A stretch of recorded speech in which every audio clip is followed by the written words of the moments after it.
Então, eu botei para gravar aqui. A gente está no Sutra do Diamante, a gente está na tradução do Lama, a gente está na página 12, que é onde diz conclusão, na parte final do Sutra. Então, a gente já cobriu as 6 perfeições, né? Generosidade, moralidade, paciência, energia constante ou perseverança, concentração, meditação e sabedoria, que é prajna, né? Nesse final, o que é muito interessante, ele vai falar um pouco sobre os méritos, né, da gente contemplar esse sutra, mas ele vai iluminar também um ponto que é super importante, que é o ponto do caminho, né? Ou seja, o quanto que o caminho é importante e ao mesmo tempo quando que o caminho também ele deixa de ser o ponto principal e então a gente consegue abandonar o caminho. Então isso é super importante para nós, né? Porque a gente pratica o budismo para um dia poder atingir a liberação, inclusive a liberação do caminho, né? Então ela não é a liberação de algumas coisas, então a gente consegue levar outras junto, né? A liberação é a liberação completa, né? Então é como se nesse ponto o budismo se extinguisse também, né? É super bonito. Então é uma pergunta, é uma conversa do Subhuti, né?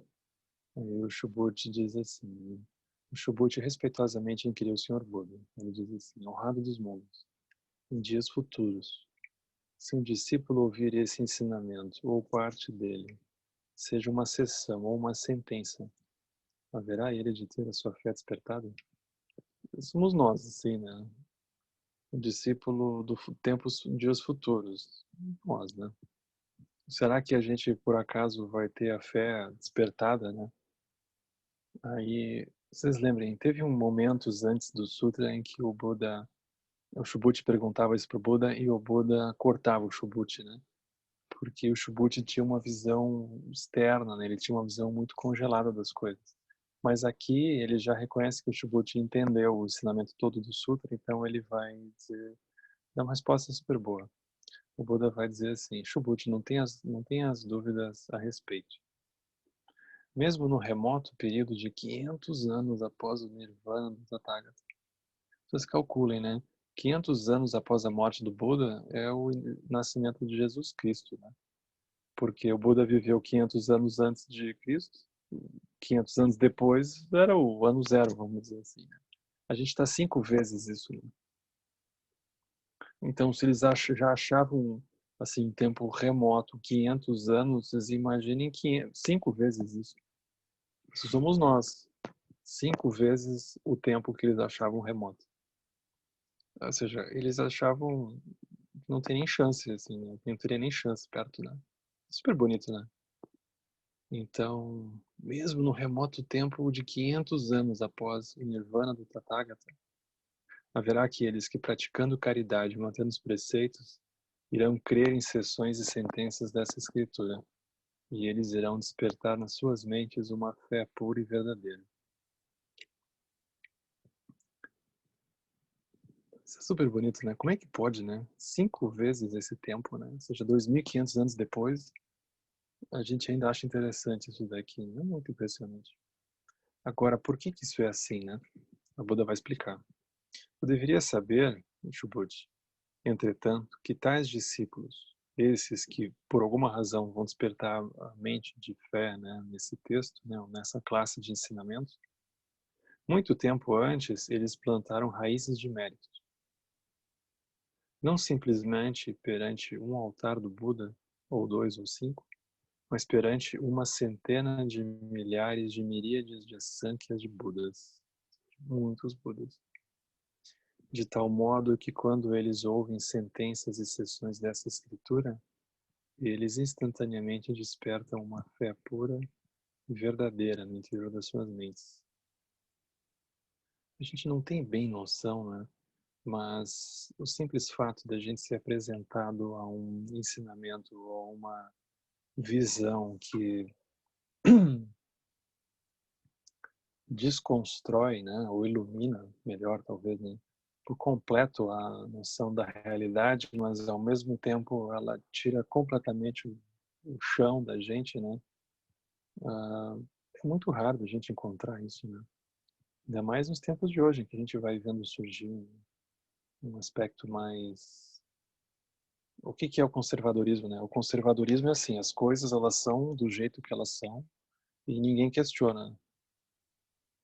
E ninguém ouse questionar, porque se questionar, bala, né? Uma coisa assim. Então, esses são os tempos que a gente está vivendo.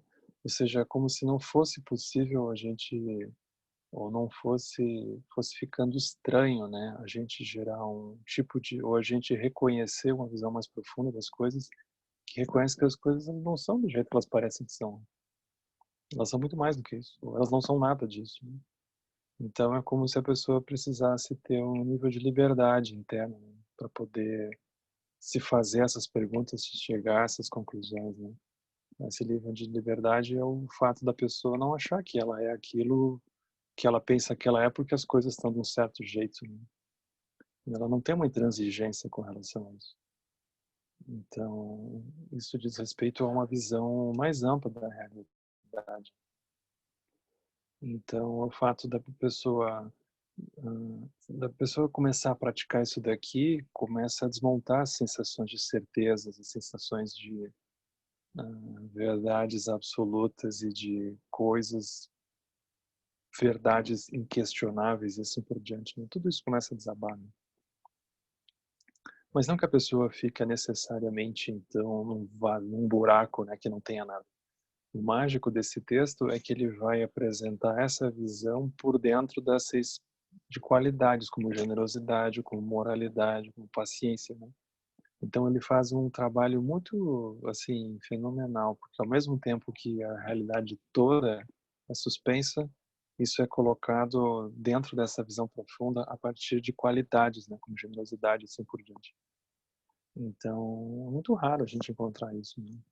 É muito raro também a gente conseguir olhar para isso aqui e não achar que é um tipo de heresia, não achar que é uma coisa comunista, né, como está vendo assim, essas loucuras todas, né? Então imagina, ele gera uma fé pura e verdadeira no interior das suas mentes, né? Isso é um tipo de perturbação, né? Agora o Buda vai dizer mais coisas, né? Então o Buda diz assim, Shubhuti, o Tathagata sabe que os seres sensoriais que tiveram sua fé despertada nesse ensinamento, após ouvir sentenças e sessões dessa escritura, eles irão acumular bênçãos e méritos que são inestimáveis. Como é que eu sei disso? O Buda dizendo, né?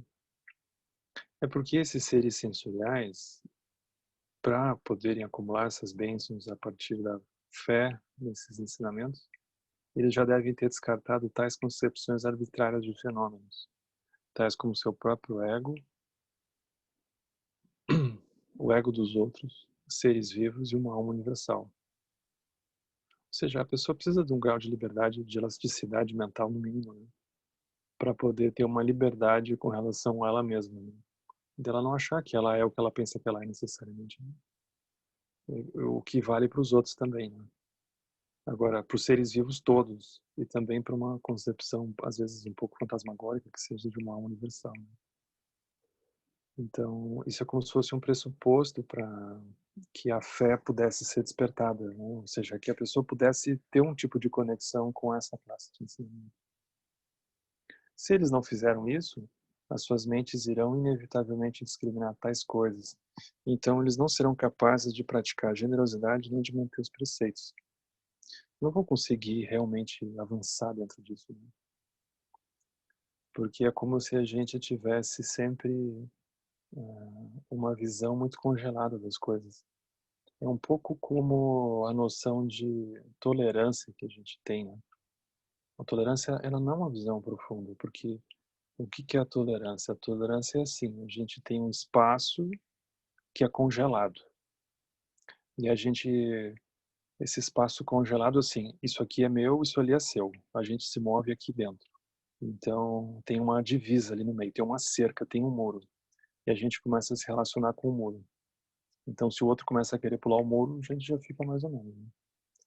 E aí, o que que acontece? A tolerância é assim, o outro ele não está respeitando muito bem as cercas que a gente colocou. Daí a gente faz uma concessão. A concessão, ela diz respeito ao fato de que a gente então vai alargar assim 1 metro a cerca para o lado. Mas não significa que tem uma lucidez profunda com relação a como que a realidade é construída, como que o outro está enxergando a realidade, como que a gente está. A gente fez uma concessão, a gente alargou um pouco aquela cerca, mas a cerca segue lá. É questão de tempo até dar problema, né? Esse é o samsara. A gente não tem uma visão profunda das coisas. A gente, no máximo, consegue alargar um pouco os limites que a gente tinha inicialmente se proposto, ou que o outro eventualmente tinha se proposto. Mas não significa que a gente consegue ultrapassar isso, né? Então, isso diz respeito a gente estar fixado em concepções arbitrárias, né? O exemplo que ele usa aqui. Além do mais, esses seres sensoriais, eles devem também ter descartado todas as ideias arbitrárias relacionadas às concepções de uma identidade, outras identidades, seres vivos e uma alma universal, porque senão as suas mentes inevitavelmente discriminariam tais ideias relativas. E ainda, esses seres sensoriais, eles já devem ter descartado todas as ideias arbitrárias com respeito à concepção da não existência de uma identidade pessoal, outras identidades, seres vivos e uma alma universal. Se eles ainda não descartaram, suas mentes estarão ainda discriminando tais ideias. Portanto, todo discípulo que está buscando anotar a Samyak Sambodhi, a iluminação, deveria descartar não apenas as concepções a respeito da sua própria identidade, outras identidades, seres vivos e uma alma universal, mas deveria descartar também todas as ideias a respeito de tais concepções e todas as ideias a respeito da não existência ou irrealidade de tais concepções. Isso aqui é meio complicado nessa parte, né? Porque ele juntou tudo, desde o início do sutra e botou num parágrafo agora, né? Mas basicamente a pessoa precisa ter um mínimo de intuição da coemergência, né? Um mínimo de intuição da vacuidade. Isso que ele está dizendo aqui, né? Porque qualquer coisa que a pessoa vê, aquilo é totalmente inseparável do referencial que ela está usando, né? Não é uma coisa por si mesma, não é nada por si mesmo, né? Então, a pessoa ela precisa gerar um grau de lucidez com relação à existência das coisas, mas não é uma negação das coisas, é simplesmente uma lucidez com relação às coisas. Então ele diz assim, ainda que o Tathagata no seu ensinamento ele faça uso constante de ideias e concepções a respeito deles, né, desses fenômenos todos, os discípulos deveriam manter a mente liberta frente a tais concepções e ideias. Então, ah, todo o nosso desafio é isso, né? É manter a mente liberta das concepções e das ideias. Ou seja, como que a gente lida com as coisas, livre das coisas. Mas o livre não significa então que a gente descarta as coisas. Como é que a gente usa as coisas, livre das coisas? O problema do samsara é que as coisas nos usam, né? E é tipo a pessoa que sai para passear com o cachorro e diz que o cachorro é dela. É a pessoa que é do cachorro, porque o cachorro faz qualquer coisa, a pessoa sai correndo atrás do cachorro. O samsara inteiro é assim, né? Então a gente descobre que as coisas têm poder sobre nós, porque alguém encosta naquilo, a gente fica um pouco assim. Né? Aquilo arranha, a gente fica assado. Qualquer coisa tem um poder sobre nós. A gente não lembra como é que isso aconteceu, mas toda a nossa relação com o mundo é assim. Né?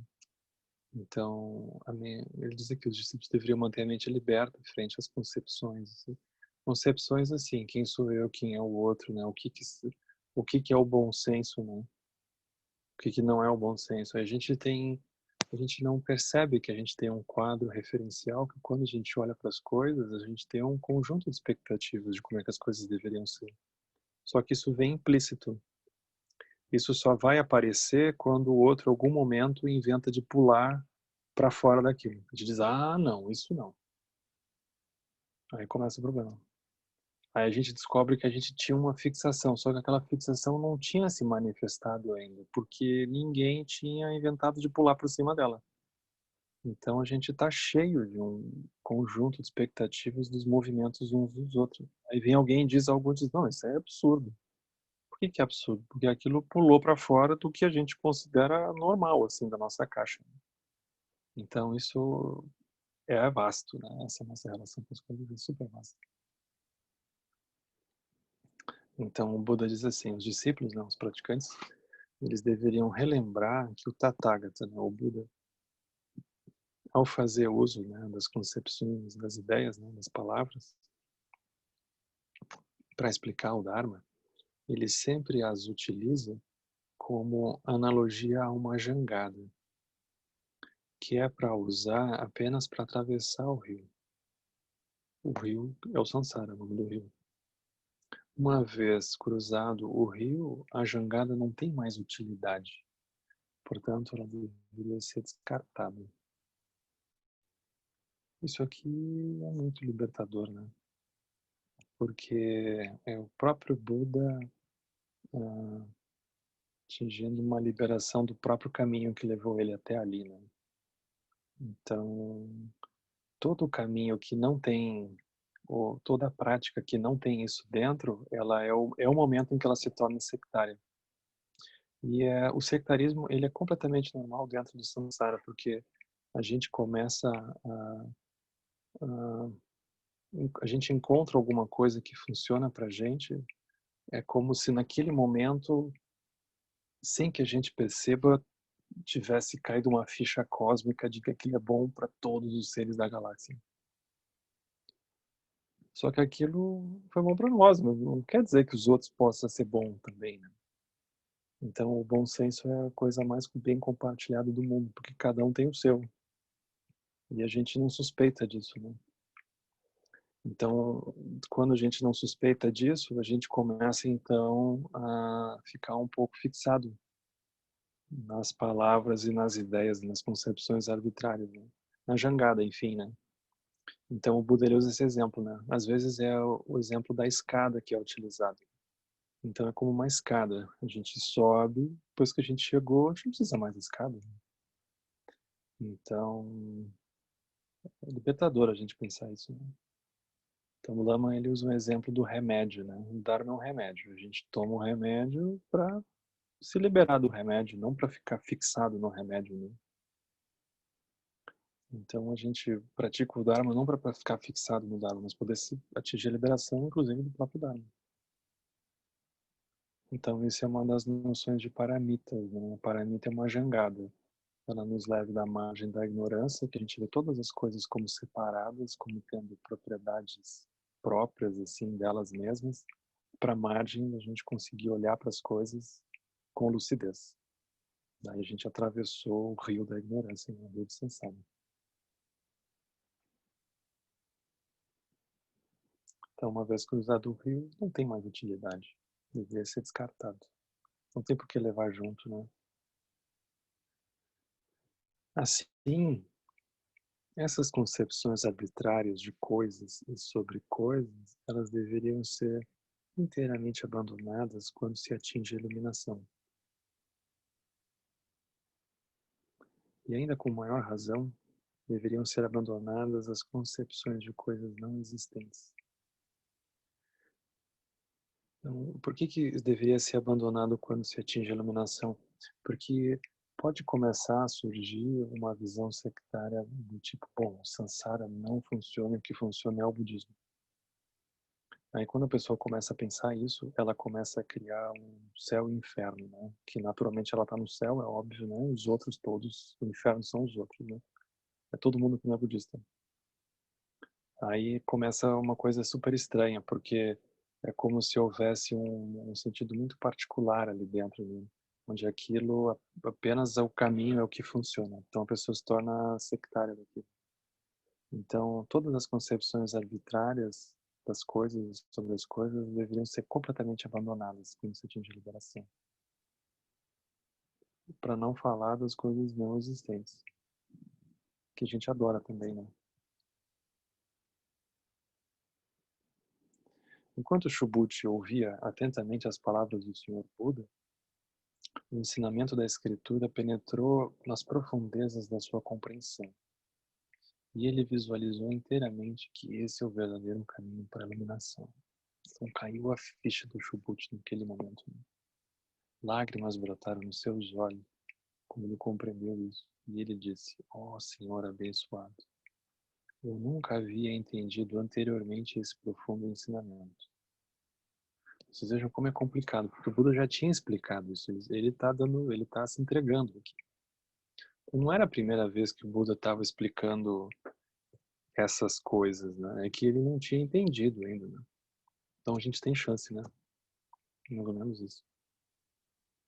Tu abriste meus olhos a esta sabedoria transcendental.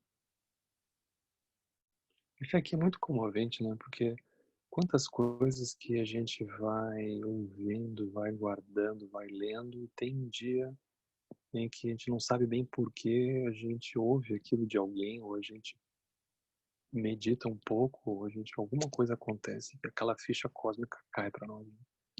E a gente, uau, então tudo é assim. É muito impressionante, né? O tempo que a gente precisa, né? O tempo que a gente leva para a ficha cair. Né? É bem provável que aquela ficha foi cair pela primeira vez, né? Na trajetória da pessoa. Ou seja, nenhuma vida passada, talvez aquela ficha tenha caído. Né? Então, é um momento muito mágico mesmo, né? Como cai a ficha, assim, a pessoa se dá conta. Ela se dá conta de que aquilo não é uma coisa dela, né? Aquilo é uma coisa que permeia toda a realidade, todos os seres. Né? Isso é muito bonito. Aí o Subhuti segue. Ele tá agora, ninguém segura o Subhuti. Ele diz assim, honrado dos mundos. Que foi ensinado a nós sobre o verdadeiro significado dos fenômenos não traz nenhum sentido limitado ou arbitrário. O que seria o sentido limitado ou arbitrário? Seria a gente fazer uma asserção, assim, uma afirmativa dizendo os fenômenos são assim, ponto. Aí isso seria um sentido limitado ou arbitrário, porque a gente pega um referencial e a gente diz, é isso. Então o Buda o tempo todo ele escapa disso, né? Porque o tempo todo ele vai tirar o chão da gente. Porque ele vai dizer, toda vez que a gente diz, ah, entendi, então é isso. Aí ele vai e tira o tapete. Porque esse é isso, ele também é uma visão particular da pessoa. Ainda que é uma visão mais ampla do que a pessoa tinha anteriormente, aquilo também é uma visão particular. Mais ampla, mas é. Então ele vai andando no sentido assim, ilimitado disso. O ensinamento é como tu dizes, é uma jangada que nos transportará até outra margem. Nobre Senhor, como quando no presente, em que eu tenho a oportunidade de ouvir esse ensinamento, então não é difícil para mim concentrar a mente nele e claramente entender o seu significado? Isso aqui é uma dica importante que ele nos dá, né? Vocês observem que boa parte da nossa dificuldade é que a gente não consegue concentrar a mente no ensinamento mesmo, né? Então, porque a gente começa a se aproximar disso e a nossa mente esvoaça para algum lugar, né? E, ou então a pessoa imagina que ela tem que fazer muita força para poder concentrar a mente ali, né? Ou qualquer coisa do tipo, né?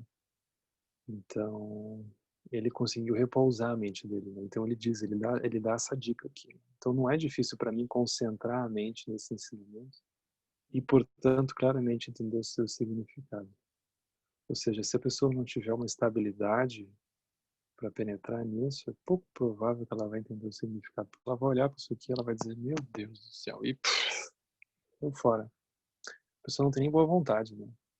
Porque a mente não consegue parar, né? A mente não está calma. Agora, como ele estava nessa posição, o que aconteceu com Subhuti? Isso desperta em mim uma pura fé. E em tempos futuros, após 5 séculos, se houver alguém pronto para ouvir esse ensinamento e pronto para atingir a iluminação, capaz de concentrar a mente nele, né, nesse texto, capaz de vivenciar um claro entendimento dele, tal discípulo, então, irá se tornar um discípulo maravilhoso e destacado, porque ele é um discípulo que ele não vai se tornar um xiita, né, do Dharma. Ele vai se tornar ah, alguém que vai realmente trazer iluminação, né? Tem uma passagem super bonita aqui.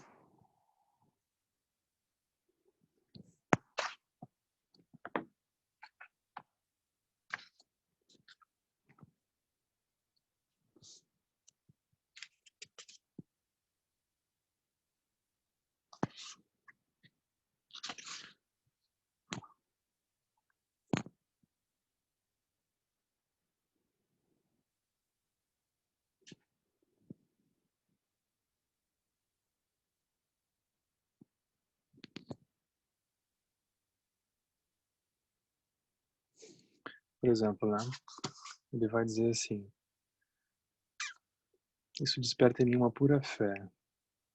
E em tempos futuros, após 5 séculos, se houver alguém pronto para ouvir e pronto para atingir a iluminação, capaz de concentrar a mente nesse texto, será capaz de vivenciar um claro entendimento, tal discípulo irá se tornar um discípulo maravilhoso e destacado. Porque ele não está simplesmente cumprindo tabela, né? Ele está trazendo a iluminação.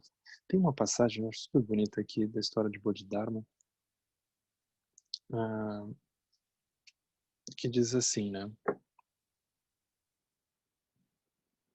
Por que Bodhidharma é o mais famoso de todos os milhões de monges que estudaram o Dharma, ensinaram o Dharma na China, né? Então, esse é um texto super bonito, né? Que se chama O Ensinamento Zen de Bodhidharma, né?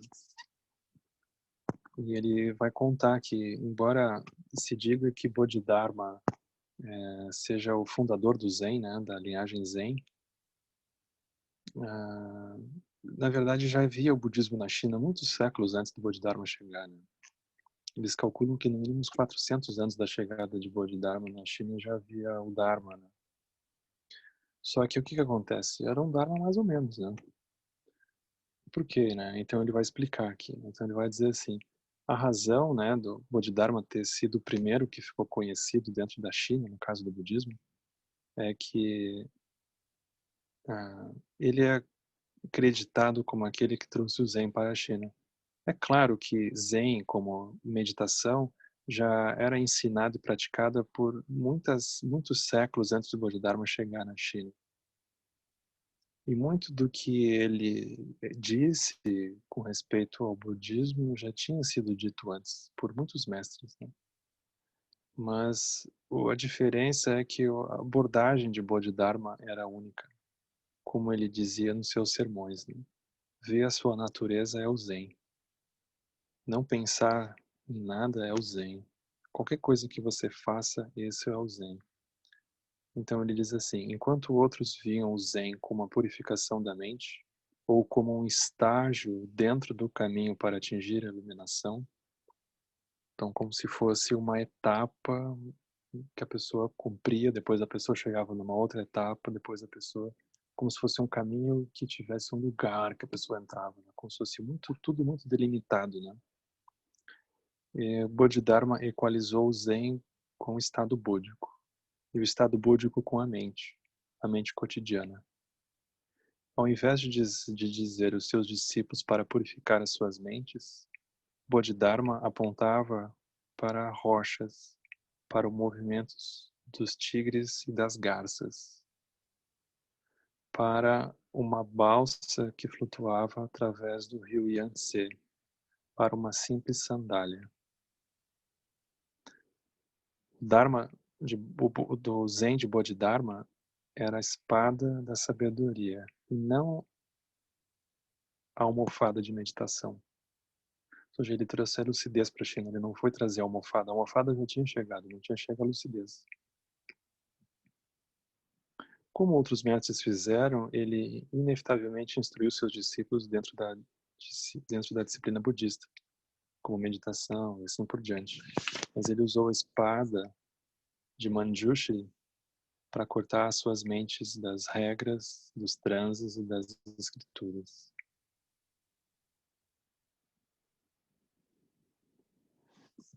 Isso é bonito, né?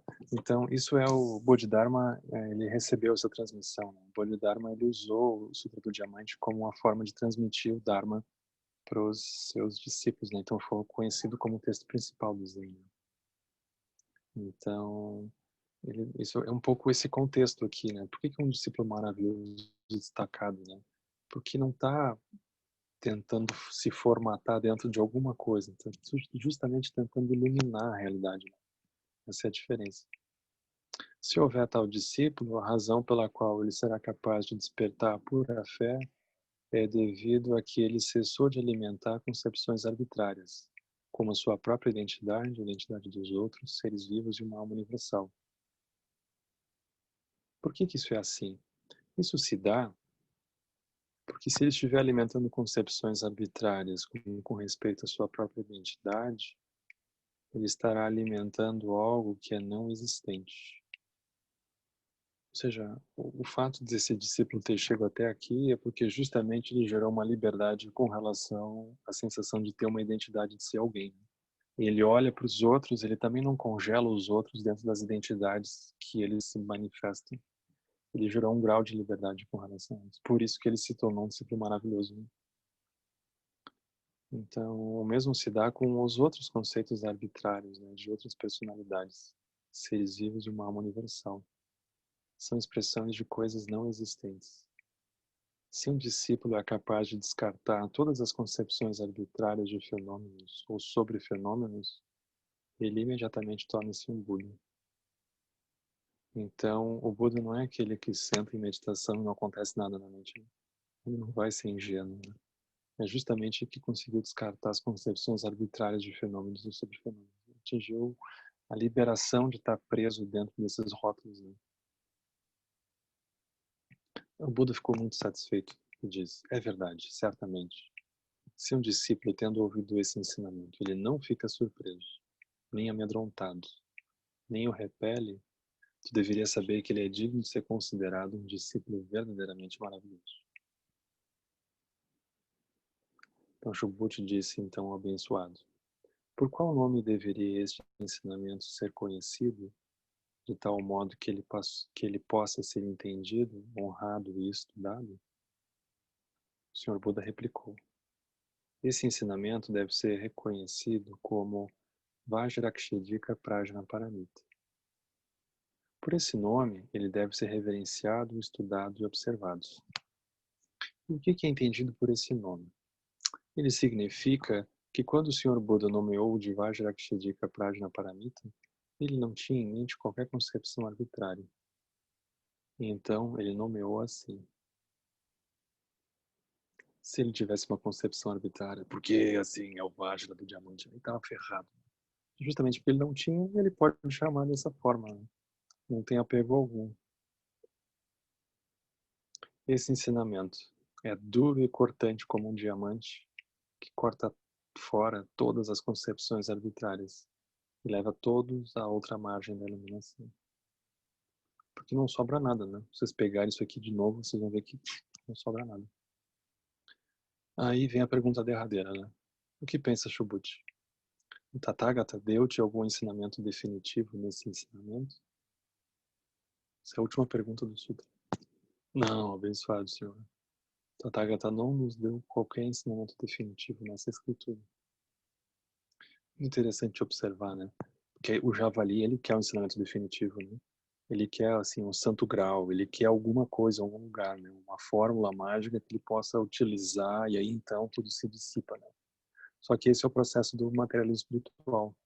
Tem alguém que está fazendo alguma coisa para chegar a algum lugar. E o Buda está tentando justamente explodir isso, né? Então, se ele chega ao ponto de dizer que ele dá o ensinamento definitivo, aí tem alguém praticante, assim, grandão, que chega lá e diz, não, eu quero isso. Aí estraga tudo, né? É justamente o, o aprofundamento aqui é justamente a liberação da sensação de ser alguém, né? De estar se relacionando com alguma coisa concreta. Então ele vai ficando tudo meio etéreo, assim, né? Então o Tathagata não deu qualquer ensinamento definitivo nessa escritura. Isso aqui não é nada romântico, né? Tu vai ver esses filmes americanos, assim, sempre tem explosões e coisas, né? O final Nada. Não aconteceu nada. É como um sonho que a gente acorda, assim, né? Quando o Sr. Tathagata terminou o ensinamento, relembrado nessa escritura, o venerável Shubhuti, junto com toda a assembleia de bhikshus, de monges, né, e discípulos, homens e mulheres, é bonito, né? Porque tinham monjas, mas aí tinham os discípulos, os leigos, assim, tipo nós, né? Homens e mulheres. E todos os devas e anjos, os seres, assim, não humanos, no caso, né? Anjos é um pouco estranho, né? Porque isso aqui é um texto, imagina, isso aqui é original em sânscrito, né? Anjo é uma coisa cristã, né? Não sei como é que era, mas é a tradução que eles acharam, né? Deva é um tipo de deus, assim, né? Mas enfim, são seres celestiais, assim, se a gente quiser uma outra expressão. Todos eles se regozijaram imensamente.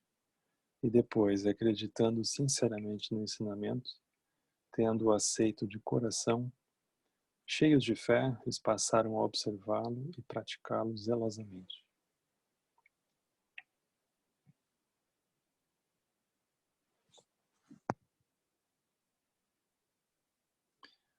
Agora, como se a gente precisasse voltar lá para a prece que tem na página 2, né? Porque o ensinamento, isso aqui é um ensinamento circular, né? Então, na verdade, a gente retorna, né? Então, diz assim, Dharma é incomparavelmente profundo e misterioso, raramente encontrado, mesmo em centenas de milhares de milhões de ciclos universais. É a nós agora facultado vê-lo, ouvi-lo, aceitá-lo, guardá-lo. Possamos nós compreender verdadeiramente as palavras do Tathagata. Possam as virtudes decorrentes da leitura deste sutra recair sobre todas as coisas e todos os seres vivos, para que eles possam seguir conosco o caminho do Buda. Aí a gente recomeça. Então é assim, né?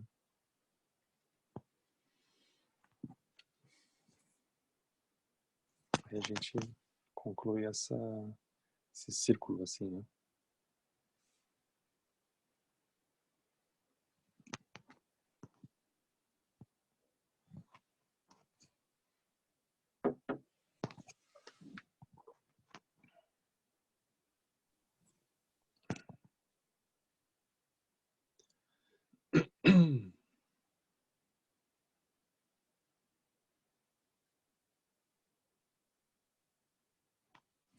Então é isso.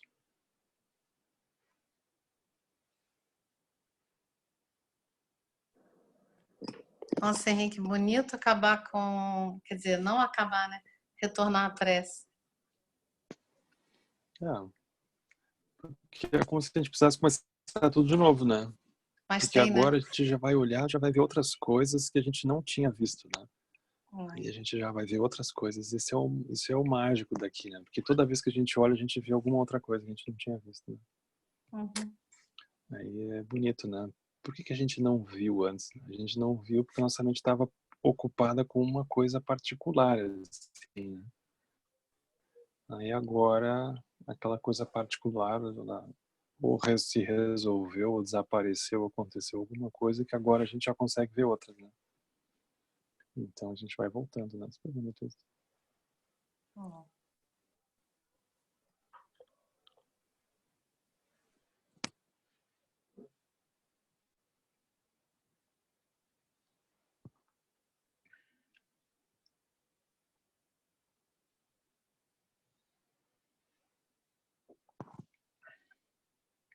E é super raro encontrar esse sutra, é muito raro.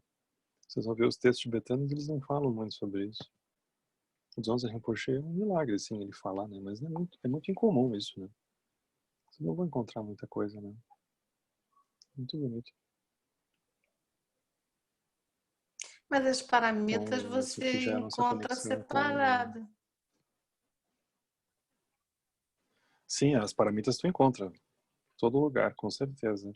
Mas no sutra, no contexto assim da apresentação do Sutra do Diamante é muito raro, né? O próprio Alan Hum. Wallace não conhecia o Sutra do Diamante.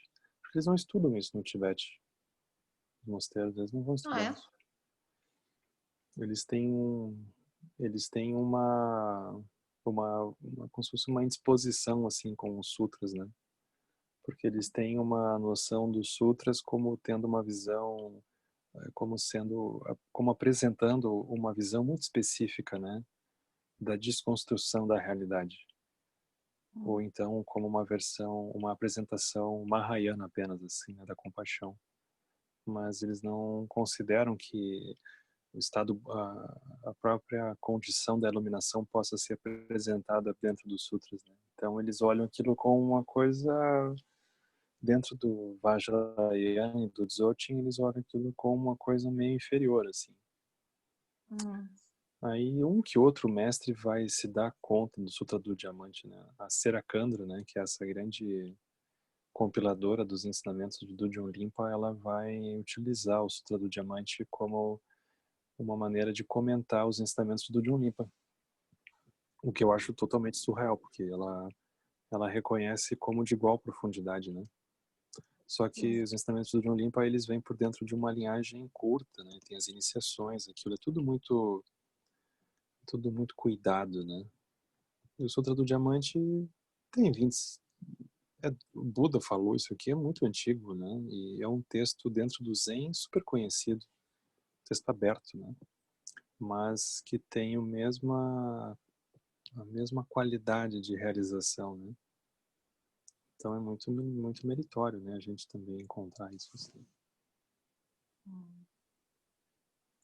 Eu lembro que no retiro lá de 1 a 8, em dezembro, o Lama falou que Uhum. o ideal para você estudar o Sutra do Diamante, lembra? É primeiro você ler o Sutra do Coração, que ele já vai preparando o teu estado mental para você, aí você ter condição de ler melhor o Sutra do Diamante.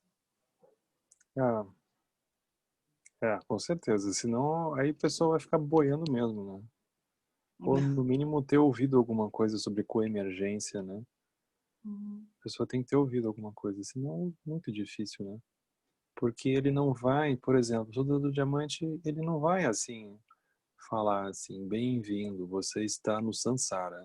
O Sansara é assim. Você quer ser feliz, você não quer sofrer.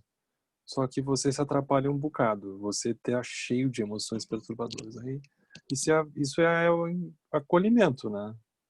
Não. A pessoa chega em introdução ao budismo, é essa confusão, assim. Aí você precisa meditar, porque senão você vai ser simplesmente arrastado de um lado para o outro pelos pensamentos compulsivos. A pessoa descobre que tem pensamentos compulsivos. E essa coisa, a confusão toda. Aqui ele parte do pressuposto que isso já está tudo, essas fichas todas já caíram e a pessoa está mais ou menos resolvida com essa etapa, né? Então é como se ele aqui, esse nível de ensinamento aqui, a pessoa ela já não tem assim uma expectativa de precisar melhorar o samsara para então poder fazer práticas, né? Aqui o pressuposto é que do jeito que a coisa vem, a pessoa consegue fazer prática, não importa o que, né? Então já é um nível de amadurecimento da própria pessoa, né? Ela não está mais numa posição de ficar querendo escolher a realidade de um jeito ou de outro, né? Ficar escolhendo para cá ou para lá, né? Ou ficar reclamando. Aqui parte do pressuposto que isso já está resolvido, né? Então qualquer coisa a pessoa consegue ver, né? Então é como se os padrões eles são mais sutis nesse sentido, né? Só que isso tudo está implícito, né? Não está escrito isso ali, né? Só que se a gente descobre, se a gente não consegue necessariamente penetrar com profundidade nisso nesse momento, é porque essas etapas anteriores estão precisando ser feitas, né? Por exemplo, essa etapa de lucidez, de sabedoria, ela só vai realmente fazer sentido para a pessoa, ou a pessoa só vai realmente acordar para a urgência de mergulhar nisso, quando ela cansar de tentar arrumar o samsara. enquanto ela não cansar disso, é pouco provável, né? Porque ela vai seguir achando que se ela fizer um pouco mais disso daqui, ou ela falar alguma coisa pro fulano, ele vai entender, aí vai dar certo. Tá bem. Aí depois da pessoa muito, assim, 108 milhões de vezes ter tentado sem muito sucesso, a pessoa descobre, ou mesmo que tenha dado certo, vamos ser otimistas, assim, deu certo, mas não mudou nada. A pessoa pergunta, mas por que que segue aparentemente tudo igual? O que que é o furo disso daqui, né? Fiz tudo certo, estou feliz. Quer dizer, era para estar pelo menos, né? E agora, né? O que que está faltando? Aí a pessoa descobre que ela está lidando com uma realidade que não é do jeito que ela imagina, né? A realidade nunca existiu. Aquilo era da mente dela, não tinha nada dentro. Aí essa classe de ensinamento ela começa a ser importante. Mas o que que é isso que eu estou vendo, afinal, né? O que que é isso que eu estou buscando, né? O que que é isso que eu estou fugindo? Onde é que está? Aí tu não encontra. Mas é como se precisasse de um nível de estabilidade interna, né? A pessoa não está simplesmente correndo, aflita, ansiosa, neurótica, né? A pessoa tem que estar um pouco mais composta, né? E ela consegue olhar para aquilo, né? Então tem uma etapa longa da pessoa reduzir a ansiedade, da pessoa baixar a rotação e assim por diante, né? É isso daqui. Aí quando a pessoa faz isso, o olho dela abre, né? Aí a prática principal dela passa a ser a lucidez, né? Como é a visão, né? Como é que a gente mergulha na visão. Aí faz toda a diferença. Aí o caminho começa, na verdade, né? Porque ela descobre que até então ela estava dentro de um sonho que ela estava tentando fazer com que o sonho fosse mais justo. Mas é um sonho, pessoal. Não tem nada ali acontecendo. No fundo, no fundo, no fundo. Um sonho, né? Então, aí tem esse momento que a pessoa acorda, né? Então, isso é super bonito. Só que o mais bonito é que o fato da pessoa acordar não significa que ela não necessariamente não vai se engajar no sonho. Ela vai, mas ela vai sabendo que é um sonho. Então, o Sutra do Diamante é bonito por causa disso, porque a pessoa se engaja no sonho por generosidade, moral, faz tudo bonitinho. Mas ela não tem qualquer nível de ignorância envolvida, né? Ela não tem nada assim de fixação, de medo, de esperança. Ela sabe o que que ela está fazendo, né? Então se diz que é incomensurável assim, o benefício que vem disso de um benefício de algo construído, né? Algo artificial, assim.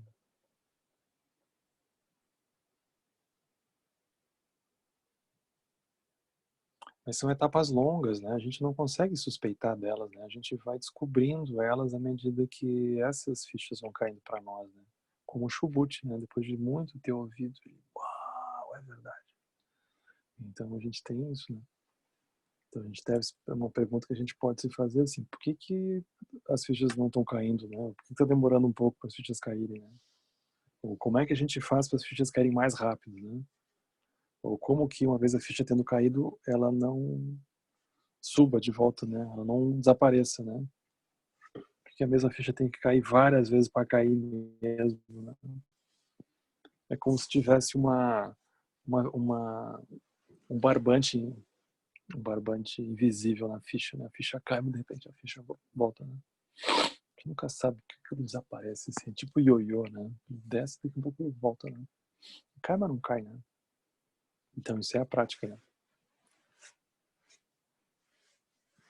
Eu lembro de um retiro do Sutra do Diamante que o Lama deu lá no Dharmata, foi super bonito, faz uns 10 anos já.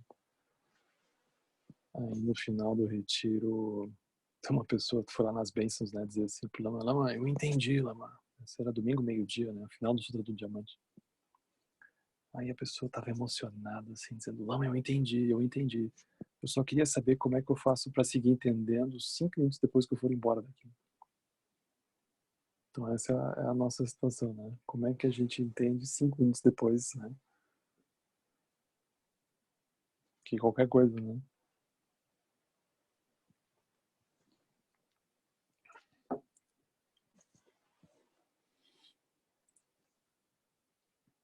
5 minutos é realista, né? Não é assim, dia seguinte, né? É 5 minutos. É até ligar o celular de novo, né? O celular estava no modo avião, tirou do modo avião, pronto.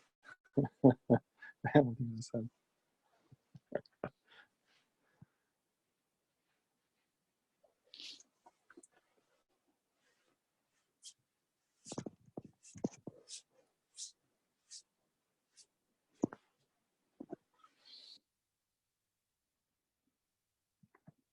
Mas é isso.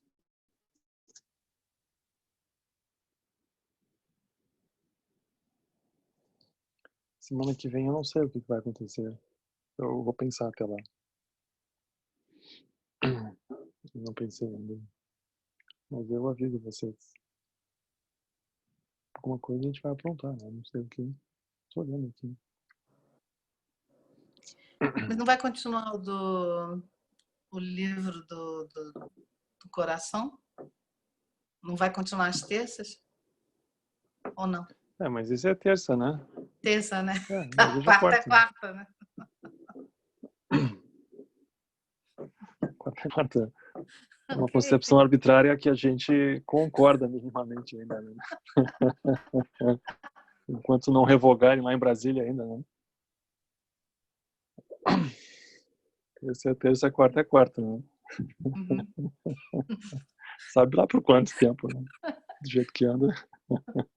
Fechou com o E tem ensinamento que rir pra não perfeito. chorar, né? Ai, ai. Eles estão descobrindo a vacuidade de um monte de coisa, né? Para o mal. Ai, ai.